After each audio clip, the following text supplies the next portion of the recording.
poor people who have dated rich people. What did you learn?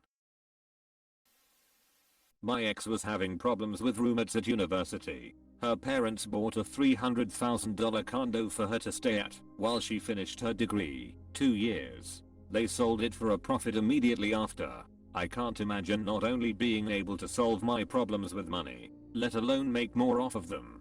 She also assumed her family was lower middle class because she didn't live in a mansion like her friends. She was very humble and was smart with her money, but it was very clear she could just call her parents if something didn't work out. Meanwhile, my parents were struggling to pay rent, meaning I was their fallback, not the other way around. Not a dating story, but it was eye-opening when I went to uni in the UK and some of the rich students bought their flats in Edinburgh just for their studies. One of these rich students was an amazingly sweet person, and since I couldn't afford to fly home for Christmas, she took me with her to her family's compound in Morocco, where they literally had servants that followed them around carrying silver platters of tea all day.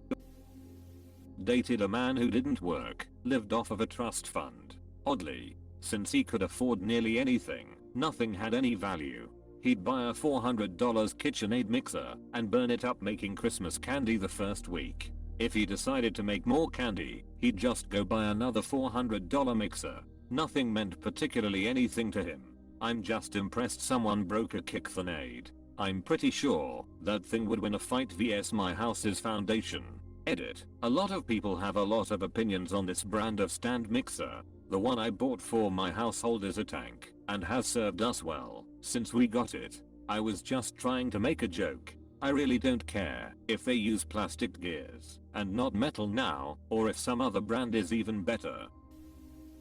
They don't really have a concept of how rich they are. My ex-boyfriend was wealthy, but had a complex about how he was super poor. It was because all of his friends were also so wealthy, and he was maybe marginally less rich than some of them. He considered himself on the lower end of the scale.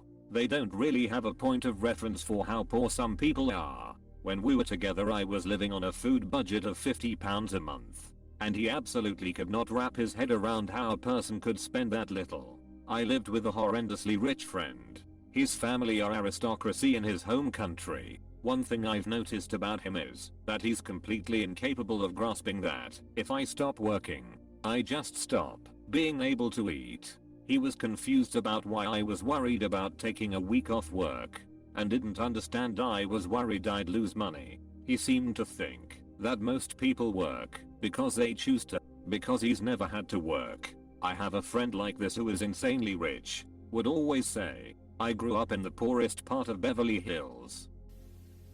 If you have a lot of money, people give you so much free stuff all the time trying to earn your business or procure donations. Ironic that the people who can best afford to pay for the items get camped the most. A great example is when I went back home for vacation. My best friend invited me to Van Cleef & Arpels, a high-end French jewelry store, for high tea in their private room. They had ordered high tea from Laddery and let us sit there chatting over tea for an hour before bringing in their high jewelry or anything we wanted to look at.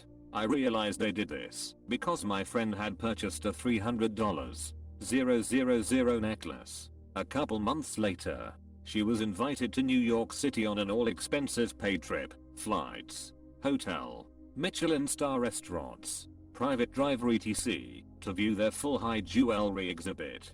Her sales associate planned the trip and was with her showing her around to every event. These places lavish you and treat you so well because they are courting your next six-figure purchase. It's a whole different world. Wild.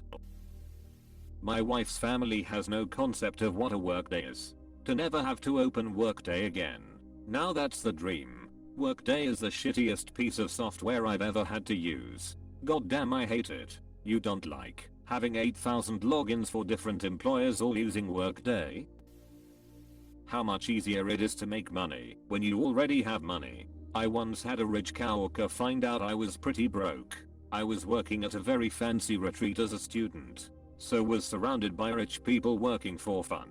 He told me to just buy a 3-bedroom house, live in one of the rooms and rent out the other 2. Just buy a house. Yeah. In college, a friend and I were talking about not having money and another gal we knew overhead and said just ask your parents. It never occurred to her that everyone didn't have rich parents. How real the network or bubble of it is. It's like the other side from the "it's expensive being poor" concept. It's this weird internal community of people with money, and thus power, who are willing to make things happen, as long as you're in.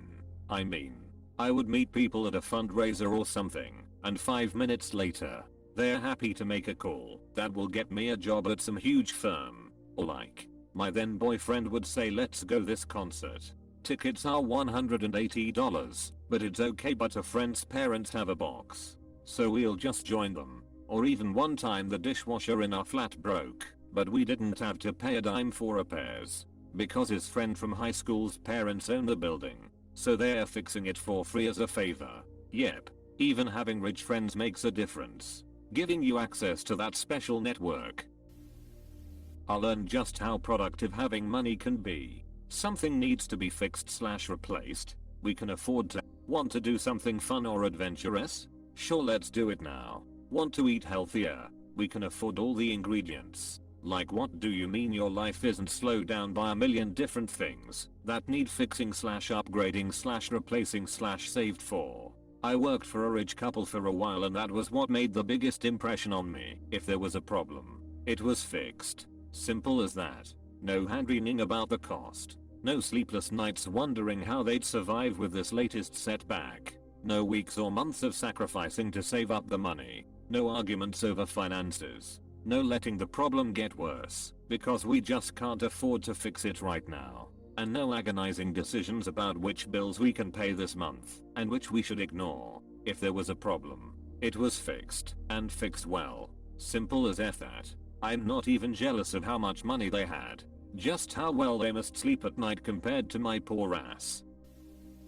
I only went on one date with him. He booked out the entire bowling alley, so we'd have privacy for our date. It just seemed so shockingly wasteful to me, and it was bizarre to have a 20-lane bowling alley just to the two of us plus a fair-sized staff who were left with nothing to do but look after us. I learned I'm very uncomfortable with that level of casual assumption that the world will rearrange itself to suit my whims. Also, he had absolutely no respect for personal space. I don't think he was used to women not liking to be touched by folks they barely knew. I prefer the sounds of a bowling alley when bowling, otherwise it feels like a horror movie where I'm the first person to die at the opening scene.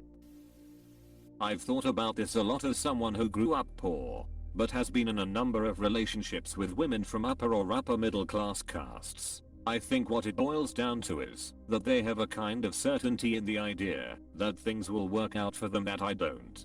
Growing up, it felt like we were always at the precipice of catastrophe. I always felt that one wrong move would result in us losing our house or all of our money. As such, I kept immaculate care of things that I bought, knowing that I could not replace any of it if it were gone.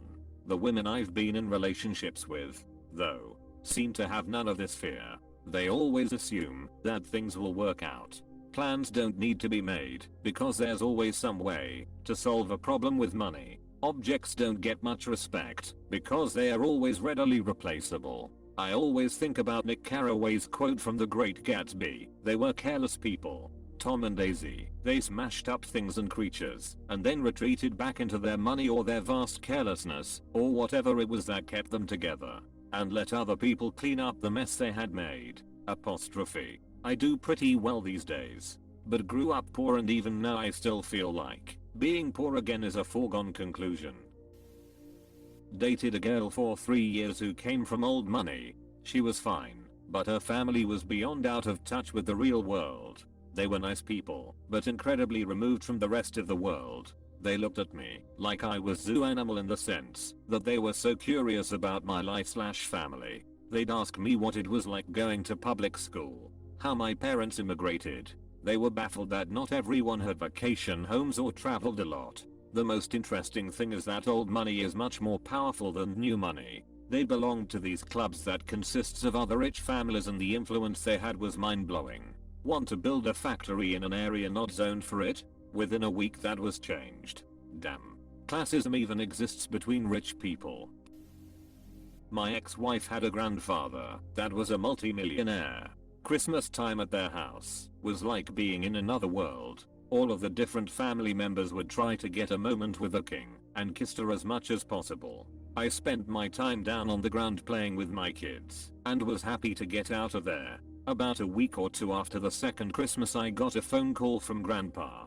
He wanted to know what he could do for my family. I told him I didn't want any of his money, but I would like my kids to know their great grandfather. Later that year he showed up at our place, unexpected, and spent most of the afternoon telling stories with me about his youth. He set up a trust fund for each one of my kids to have their college paid for a little bit after that.